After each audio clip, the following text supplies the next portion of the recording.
if you wouldn't mind, just give me a little bit of the backstory, a little bit of intro of how you not only, got into coaching, but how you got into sports in general. Was it, family or just something to do?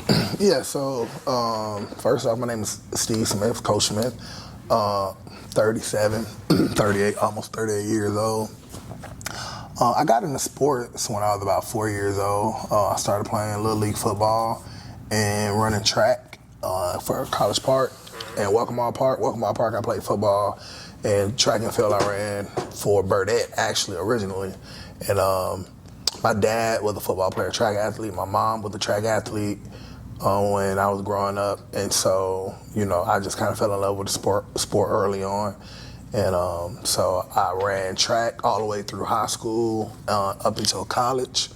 And I played football all the way through high school. I stopped playing football in high school. The way I got into coaching is crazy. So when I was first at Florida International, is where I was running track, I had to end up transferring. I transferred to Georgia Southern. They have a track program. I was math education, and then when I went to Georgia Southern, it's either math or education. So I decided to do math, and I struggled a little bit, not a lot. I just wasn't a great student, and so I needed I kind of changed my major to general studies, and with general studies, I needed some electives to take, and one of the electives was coaching football, and I wanted to try that. I was very interested in it. I had stopped playing football, so I wanted to do some coaching football. So I had got into coaching football, and I was coaching a Little League team, and I just fell in love with it. And from there, I met a guy who was an athletic director at a high school, and I spoke to him. Track season was coming up. He was talking about track. I said, hey, look, I used to run track in college. I'd love to come out with the track program. I just did Little League football. He said, we'd love to have you. And I was about 19 years old. He was like, yeah, you can come coach varsity track. And I went over there, started coaching varsity track, and I never looked back. What was your philosophy behind coaching, or like some of your influences when you first started coaching? So because I got a young start, I didn't have an idea of what a coaching philosophy was or what the purpose of the main thing was. I just wanted to train kids to be better athletes or better in their sport, right? The longer that I've done this, I've started to develop more of a philosophy. But what I did understand very early, right? Because when you're young, you're influenced by the coaches that you had. And the things about my coaches were, listen, you're gonna do what I ask you to do, regardless of what you're thinking. You're gonna do what I ask you to do. And so the first thing that I always brought to the table as a coach was just the no nonsense. Hey, listen, it doesn't, we're not going back and forth. I'm the coach, you're the player. I respect you as the player, you're gonna respect me as a coach. And so one thing I learned is that if you respect the kids, if you love them outside of the sport, they'll give you everything that they'll give you in the sport. You've been coaching for a while. What is the thing that continues to drive you to coach? The purpose is to build better people for society. This athletic thing, you're not going to do it for the rest of your life. We all know that. It's rare that somebody makes it to the professional level. And if you have an athlete that does make it to the professional level, you're extremely lucky. But one thing that we're all going to have to do eventually, we're going to have to pay bills, right? We're going to have to become adults. And my thing is to build structure into their life so that when they get to a point where they struggle, the things that I have taught them are the things that they're willing to lean on, right? I understand I'm not their parents, right? But what I tell all the parents of the kids that I coach, I supplement what you do, right? So if there are certain values that you want to instill in your son or your daughter, especially if those values line up with my values, then I'm definitely going to reinforce those things, right? And if we don't have certain values that align, right, what I'm going to do is I'm not going to step on your toes. I'm not going to cross any boundaries. But what I am going to do is I'm going to make sure that the number one value is accountability. And as long as they're accountable for the things that they do, right, then they understand the consequences that come behind whatever their actions are. So outside of accountability, what are some other values you try to instill in some of the young women and young men that you coach? One big value, and this is something in my classroom as well, is confidence. You gotta believe in yourself more than other people believe in you. You have to have a certain level of being delusional in order to achieve the goals. You have to be willing to do things that you've never done.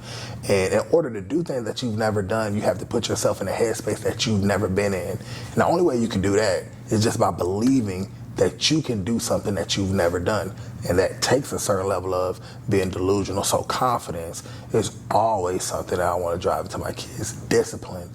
Doing the little things over and over and over and over, no matter how monotonous, no matter how boring, no matter how tedious they may become. The little things are the things that are going to carry you the long way, right? If you run hard off the line every time, then it's second nature. If you run your sprints hard every time, it's second nature. If you clean up the locker room, if you get down there on first call when you're getting ready for your race to go warm up, doing those little things put you in preparation for the big things, right? Luck to me is just opportunity and preparation, right? I prepare and I have the opportunity. So once I get the opportunity, I'm gonna show how prepared I am so I can be in the best spot for myself. And that comes with discipline. Okay. So how has coaching changed over the years from like how you were coached versus how you coach today?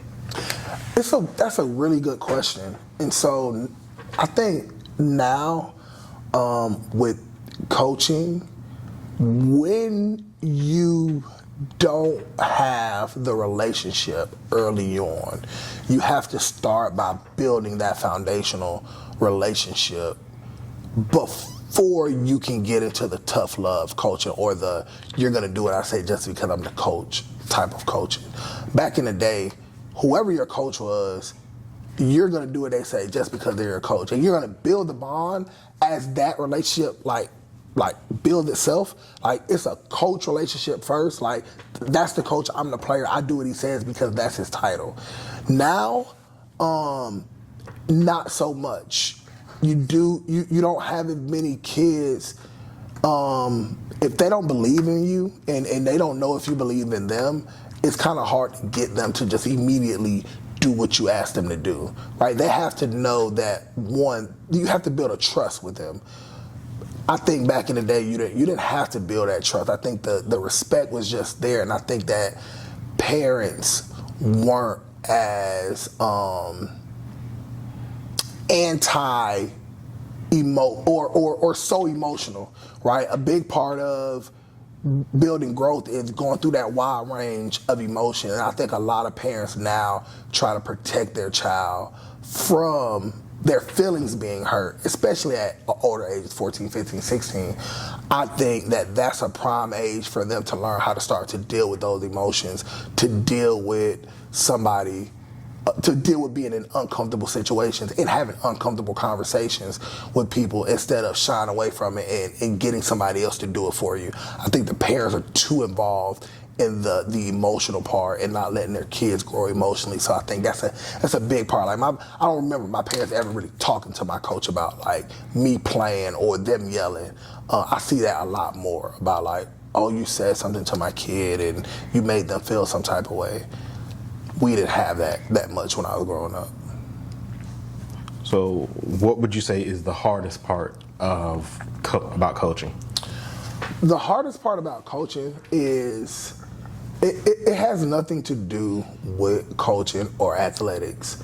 The hardest part about coaching is balancing the time between being a coach and being a family man. That's the hardest part.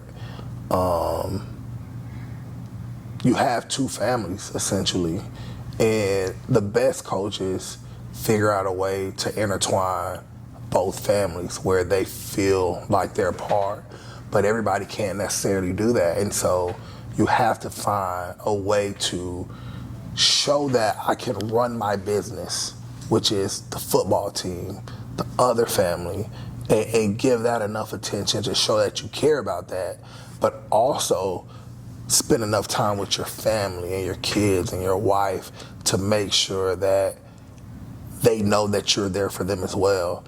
It's hard to be a spouse of a coach. And so knowing that how hard it is to be a spouse of a coach, it's hard to figure out, am I doing too much with the team or am I not doing enough with the team? And figuring out that balance between being a family man and being a coach, that's probably, that is 100% the hardest thing about coaching. How has being a teacher benefit you when it comes to being a coach? Being a teacher, so being a coach is just being a teacher of a sport. I got my start, luckily, coaching, but I had been in the classroom in some type of way. In the summertime, I was doing like some type of student teaching type of gig, while I was working for a program called Summer Bridge, called Breakthrough now, and I was basically a high school teacher, a high school kid that was teaching middle school kids, basically as a mentor and a tutor, and so I kind of figured out the things that you need to do to connect to kids to get them to learn. I built my coaching style and my teaching style in very similar ways, just being very honest. One thing I figured out is that honesty carries a long way with the kids. Well, essentially, early on they might be emotional or have their feelings hurt, but as they find out how much you care about them, right, that honesty up front helps them build themselves up higher to accomplish a lot more. So learning that, being in the classroom, seeing kids struggle, because I'm a math teacher, so being a math teacher, like, you really get to see kids struggle. So being able to take, okay, what are some of the things that I use in the classroom to help these kids build up to be better math students?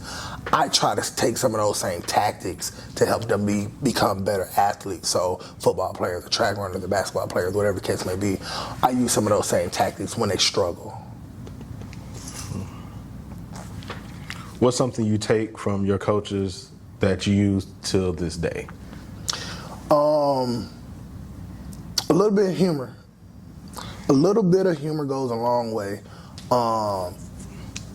Being so stoic all the time and intimidating, that puts kids in spaces where they're uneasy.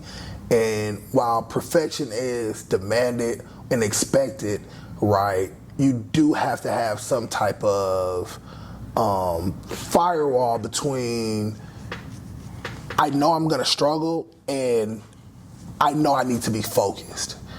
And at times when kids, that anxiety starts to build, they're not focused on being right.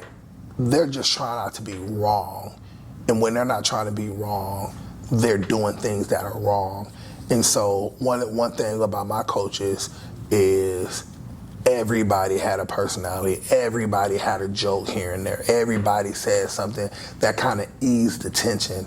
And so one of my styles, I try to crack jokes from time to time, just when it see fit, but also, when it's time to lock in, it's time to work, being able to redirect the kids. So, adding a little humor into your coaching style goes a long way. How do you prepare athletes for life after? So, getting kids to understand, like, the expectation, the thing that we're trying to get you to prepare for, it translates into the real world, right? That not quitting attitude is huge for any athlete.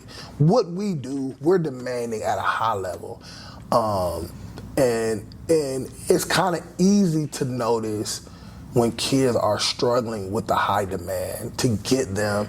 Now you have to get them to understand, hey, look, what we're doing right here, in a sense, mentally, it's easy. It's physically hard on your body, but it's just, you got to tell yourself, I got to do it, right? But in the real world, when the bills come, you don't have a choice, right? There are going to be things in your life that you don't have a choice, and even though you don't want to do them, they're going to have to get done. And once you make a decision to be a part of whatever team that I'm the head coach of, if your parents aren't going to allow you to quit, I'm not going to allow you to quit, and I'm not going to allow you to skate by, which means that if I'm asking you to do something, there's no choice. There's no, well, can I do this? No, this is what you're going to do. And that right there, that mindset gets them prepared for the real world. And of course, you know, you get kids to come back and they go, Coach, you were so right. You know, everything's so much different in the real world. But the main thing is, like I said before, accountability. Being accountable for yourself, right? You make a decision, stand by your decision, and take whatever consequence comes behind that, right? If you have more information than you had before you made that decision, be consciously aware that, okay, well, I shouldn't have made that decision, don't make that decision, but also own up to the fact that you already made the decision and deal with whatever consequence, and then make a better decision next time. So accountability and being disciplined in what you do, and obviously being committed to your whatever your craft is going to be. Do you personally implement building a foundation or creating or integrating that family into that team building, like you discussed earlier, balancing out two families is one of the hardest parts about being a coach. How do you integrate that? I don't think I figured out a way to do it seamlessly yet. That's something that I'm still trying to get better at. You know, I think being a coach and teaching certain things, accountability, like I said, commitment, discipline, is, you know, being self-aware as well, right? I know that I struggle with certain things. I try to find things. I'm trying to find a blueprint. I have pieces. You know, I got things like, okay, these are things that we're going to continuously do. I got pieces already ready, but as a blueprint, as a map, there's a piece of my map right now that's missing, and the piece of that map that's missing is instilling pride. Right? I don't know how right now to instill pride. I know how to get you to do what I ask you to do. I know how to get you to yes or no, sir. But I don't know right now how to get you to care about your craft. I don't know how to implement that into these kids yet. That's one of the things that I'm still trying to learn how to do. And so because I'm struggling with that, right, I'm struggling with that heavy foundation, because in order for the program to be sustainable, there has to be a sense of pride when you walk into the door. There has to be we don't do that here. This is what we do. This is how hard we live. We're willing to work till we throw up. And if you're not willing to work till you throw up, then this ain't the program for you. We see it in time. We see it in glimpses. But we got to figure out a way to have that carry over for season to season, and not in the off season going like, I hope we get kids. I hope they show up. We got to know, like, kids are going to show up because they want to be here, because they understand the pride in this building. How important is it for you to build the connection between the community and your team? The community is everything. The community is everything. We go out to the elementary schools. You know, I reach out to the alumni, but that's where the pride starts at. You know, when you're not from an area, you know, if they don't have the pride when you walk in, you're trying to figure out, okay, how do I build pride in places like this? But having a strong community behind the program, it just does wonders for it. And you want to reach out. Every head coach, when they get to a school, that's one of the main things. Go to the stakeholders in the community. Go to the teachers. Go to the people that props this thing up. And if that foundation isn't already strong, it's real tough for an outsider to build a strong foundation with the community, because they might have an idea of what they want it to look like, and you have an idea of what you want it to look like, but it's your program, but you need their support. But if they already have a strong pride foundation, they already have a strong backing of the program. When you get here, you know what it looked like, and then you can intertwine your vision and their pride into the program. So like having a community support, that's one of the biggest things about sustaining a program is the support from the community. Can you tell me about a pivotal turning point you had in your coaching career that still impacts how you coach today? Whew, that's a really good question. There are some twists and turns. Obviously, the first one was when I made the decision to do coaching football, and I went to that coaching clinic, and a guy gave me an opportunity to coach varsity sports for the first time. It was my first time coaching Little League football, and so immediately I was doing varsity track. That varsity track led me to middle school football the following fall, which led me to varsity football. And then I continued with track.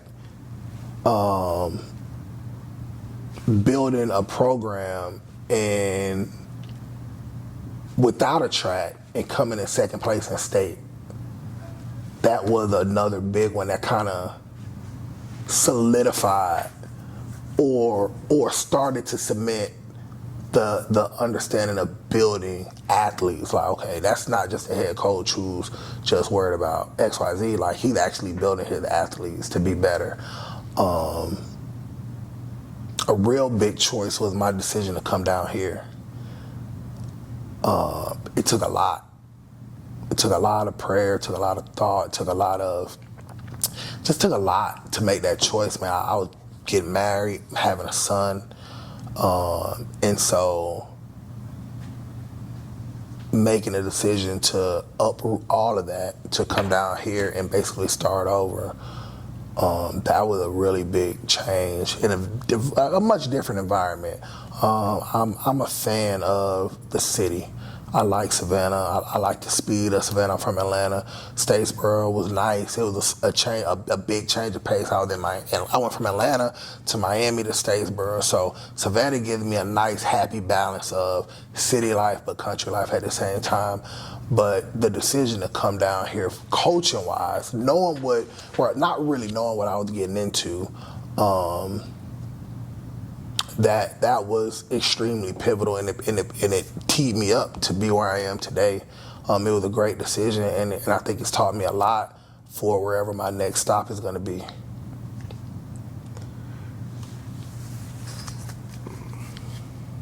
How is it juggling head coach of track and head coach of football? So the first transition, it was tough.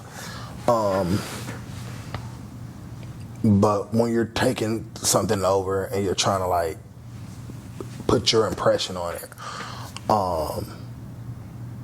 you get a little self-doubt. And so transitioning to the sport that I had no self-doubt in, it kind of made me go, wait, maybe it's too much. But going back into the summertime, I felt like, no, that wasn't it. I just ain't do it the right way, and I figured out the right way to do it.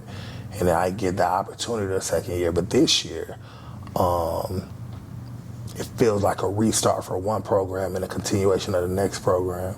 And so the main thing, the good thing is it's in the same school. You gotta marry those two together. You have to get your football players to run track. And if you have track athletes that are, especially the guys, you got to get those track athletes to play football. That's a big thing. That's a big thing in the pride because it transitions, right? If I got pride in running track and winning, I'm gonna bring that pride over here to the football program. Same with football. If I got pride in working hard and working to win, then when I get on the track, I'm gonna work my ass off so I can be better and win. And so, learning how to intertwine those two things and then making sure that and keeping them academically eligible, right? That helps me keep my football players academically eligible. It helps me keep my track players academically eligible if they're continue to do other sports. So the thing is, I've always coached multiple sports. When I was single and had no kids and wasn't married, it was football, basketball, track. So being able to just coach 3 sports or coach multiple sports, it's kind of second nature. But being a head coach of both, it just gives you more control, and it kind of makes it a little bit easier to coach 2 sports because you can kind of dictate how things go. Okay. How do you manage or overcome the typical adversity that happens in a season? That is the struggle right now. That goes back to what we were talking about before when it comes to pride.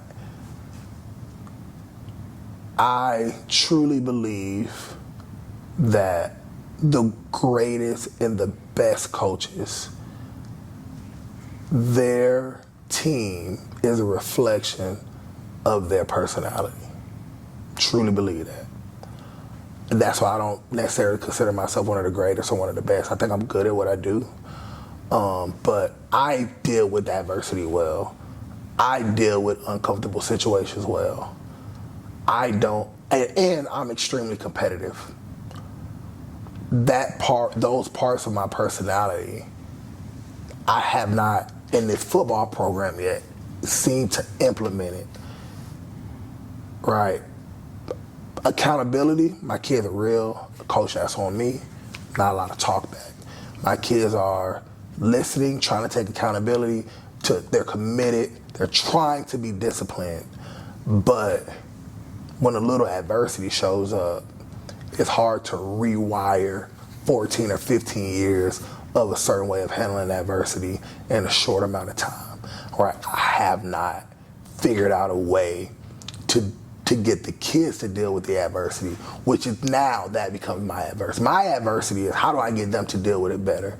And it's just different tactics. You try one thing, you see if it works. You try to put them in uncomfortable situations in practice. You try to put them in no-win situations. Like putting a kid in a no-win situation is hard nowadays because they will just quit. They'll just give up. They'll go, you're just doing this like, I just can't. Right, but you want them to try. You want them to try as hard as they can, knowing that the outcome will not be in their favor. That's what you want. Because when adversity hits, you don't know if the outcome is not going to be in your favor until the end.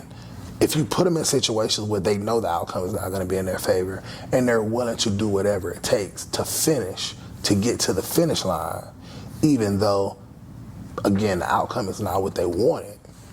Then when it comes in the season and that adversity hits and they're like, no, I'm going to put my head down, I'm going to keep grinding, that's the way you change things. That's the way you turn things around. And so we just got to get them to get to a point where they're willing to put their head down and work, even though they know that the outcome is not going to be what they want it to be. And so now we're going to start getting some more questions about the upcoming season, more football related. So I'm going to start off with, how do you seek to look to mentor and build up your assistant coaches? So I like clinics. Clinics are a big thing. I think that all coaches should continue to learn. I give my coaches the free will to be who they are, like let their personality take over. I know that having different personalities on your coaching staff is really good because you know, like, okay, everybody's not going to do things like you would do them, right? As long as your coaches are preaching the same values or techniques the way that you want them to be done, giving your assistant coaches the autonomy to be who they are and to do things the way that they will want to do, that's extremely helpful, and that helps them grow as coaches. I think. There are different types of coaches. You have some coaches that are, hey, you're going to do what I say when I say do it, the way I say do it. And that works for them, right? They hire people who will do just that. Then you have some coaches that are just as successful, but they hire people who teach it a slightly different way, who have a different type of energy that they bring. And I think giving your head coaches the autonomy to be better and to grow into their craft, I think that helps them become better coaches. And from certain standpoints, I love like going to clinics and letting them talk to other coaches. You know, I think some people are always afraid, like, I don't want to lose a guy, you know, like they're going to try to poach him. But, you know, in order to grow, you gotta change where you are sometimes. And I think, you know, giving my guys autonomy again and pushing them to find bigger and better opportunities, I think that helps them become better coaches. So what does a typical day of practice look like at Soul C. Johnson? Typical day, man. First thing, the bell ring at 2:30. 2:50, we are either in the classroom or in the weight room, depending on what I'm trying to get done for the day. So if we're starting off in the weight room, we're in film for 30 minutes. We go from 2:50 to about 3:20. At 3:20, we transition into the weight room. From 3:25 until 4 o'clock, we are in the weight room. We do our weightlifting is supplemental, just maintaining. Not necessarily building extra strength, but just like, so we injury prevention, make sure we still got muscle tone, muscle mass. Then we hit the field on Mondays, well, typical day. So we hit the field, we hit a warm up, about 10, 15 minute warm up session. We have an indie period. We take our varsity guys, go to offensive indie. Our JV guys go to defensive indie, and they get their individual work. Then we flip it. Our varsity guys will go to defensive indie so they can get their reps. Our JV guys will go to offensive indie so they can get those reps. The reason that we split it up that way is so that the varsity guys don't dominate the reps in the indie period, because you have to develop the young guys. And the varsity guys might be on a different level, so they're working on something different versus the JV guys are being taught fundamentals and foundational skills. From there, we go team period, offensive team, defensive team. The JV, they will go down during that session. Now, the offense, the defense, JV defense will go while the varsity offense is going. They be working on their base defense model, understand how to read their keys, understand where they're flowing to, and then we'll flip it. That's the first session. So we got varsity offense against the scout team defense with the JV defense down there doing the things that they need to do, and then we'll go varsity defense with the scout team offense with the JV offense down there doing the things that they need to do in order to learn against the air. Then the second team session, our JV guys are now part of the scout team, so they can get live reps, working on tackles, working on running the ball, working on blocking against live bodies who are obviously more skilled than them and probably more stronger than them, but it gives them a good measuring stick to see where they are. And then our last session is more of a pass pro. In between those, we do we'll do scout team, not scout team, but special team. So on Monday, we'll focus on punt and punt return. On Tuesday, we'll focus on kickoff return. At the end of every practice, we'll be doing field goals and field goal block. So that's usually a typical structure of our day. And what we work on just depends on who the opponent is for that week. What is the impact you're looking to have this season? This season with year 4, I want to change the trajectory of the program. I think Coach Bonner did a great job of having teaching hard work paying off, right? Working hard. I think that in my first 3 years, I did a pretty good job of accountability and building the discipline that you need in order to be successful. Now I think we got a solid foundation. I think we're building a solid house around it. And now we don't want this to be a little small house. We want it to be a big house. And the only way you get big houses is by getting big wins. And so this season, I want to have a statement win. I want to have a win that people go, that's not the same Johnson anymore. And once you do that, your program can start to become standalone versus let me see how they do if I want to go over there and play. Once you have that statement win, it lets everybody go, oh, they got something over there. Like, I don't have to go over here to go be successful. And I think we're doing it. I think we're having a pretty good summer. We just got a kid to pick up an offer, a Division I offer, which was huge in the summertime. So that's helping us lean toward the right way.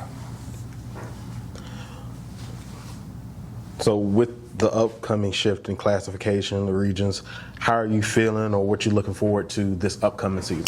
So the funny thing is, we played up this year. We should have been 2A. We went 3A. The classification that's coming to us now is the group that we would have played. So it's the team that we would have been playing for the last 2 years. I like our region. I think it's competitive, heavy on the top end. I think that you have some, I don't think it changed much.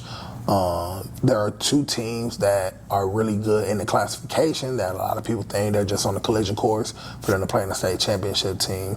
But with the hard work that we're putting in the summer, and it's a huge jump, but what I'm seeing from the place that matters the most, is on the offensive line and defensive line. I'm seeing a lot more strength. I'm seeing a lot more growth. I'm seeing a lot more size. We get skilled players that can be more skilled. And so I am very comfortable playing in 3A against teams that I know that are going to be in very similar situations as us. They might be a little bit more talented or a little bit more athletic, but they're still going to have to play both sides of the ball. So knowing that you're going to be playing teams that are going to be playing their best players on both sides of the ball, it gives you an understanding of, you know what you need to do, which is coach your guys up and get them conditioned to be able to play at a high level for a full game on both sides of the ball to be successful. How do you measure success outside of the win and loss column? What they do first in the classroom, right? While you're in the building, this year, very disappointed, right? I'm gonna say it's not as successful because I have like 7 or 8 kids in summer school. Now, granted, it's more successful than it used to be. We used to have a larger number, but last summer I only had 3 kids in summer school, and they were seniors, making sure that they had enough credit so they can graduate on time. Other than that, I had no underclassmen in summer school last year, and so this year I'm a little disappointed with the amount of kids that we have in summer school, but what they do in the classroom is a reflection of success, right? Next, what the teachers and the administration say about the kids in your program. All right, we did a pretty good job of staying out of trouble for the most part, but then we had a couple of kids that, hey, such and such is doing X, Y, Z. That's not a good reflection on the program. So kids that don't get in trouble, kids that are model students, kids that are academically achieving, that is success. And then for my senior class, when they graduate, are they going either into the workforce, finding a trade, or going to college and going to be productive members of society? If the answer is yes, then I'm doing everything I need to do in order to prepare these kids, because again, they're not going to do sports for the rest of their life, but when it's time to go into the real world, do they feel that they have the tools in order to be successful that they got from your program? Who are some of the guys you'd call your cornerstones for this upcoming season?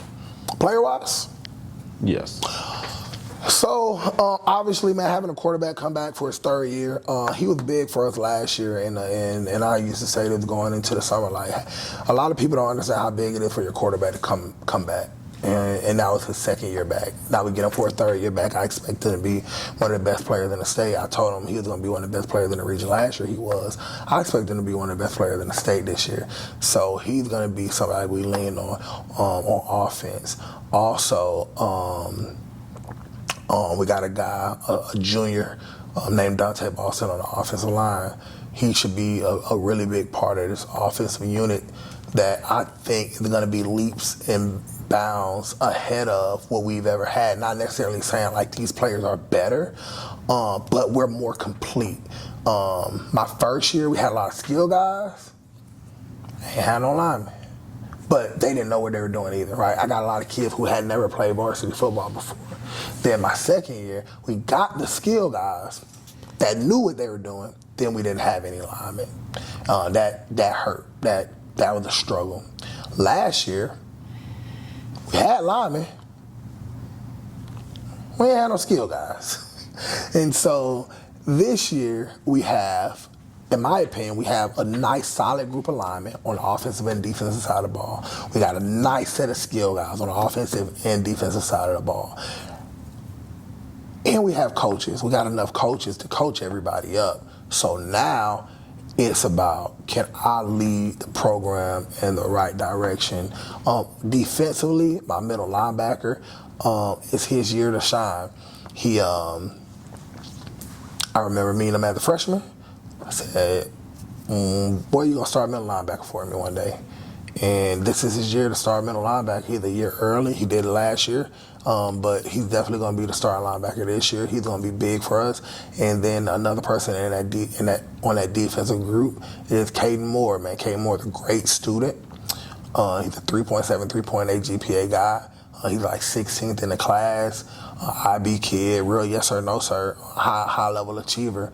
And him, as well as Manny, senior wise, and then my quarterback. And we got an array of new guys, man. It's so weird for the first time. Like, I don't feel like I'm going to have to depend on one or two people to be successful. For the first time in the program, as me leading the program, I feel like we're balanced across the board for our success. But the people who are returning, and it's their year to lock in and dial in, the ones that's been down from the beginning. Shamari's been down from the beginning. It's his year. He's a senior. He got to do everything he got to do to be successful. Boston's a junior. He's been putting a lot of work. He's been starting since freshman year, and then Emmanuel at linebacker and Caden at defensive back.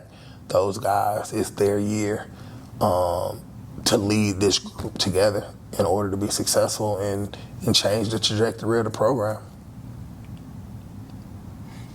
Well, that was great talking to you, Coach Stephen Smith. Good luck on your upcoming season. I appreciate you, Coach. Take care.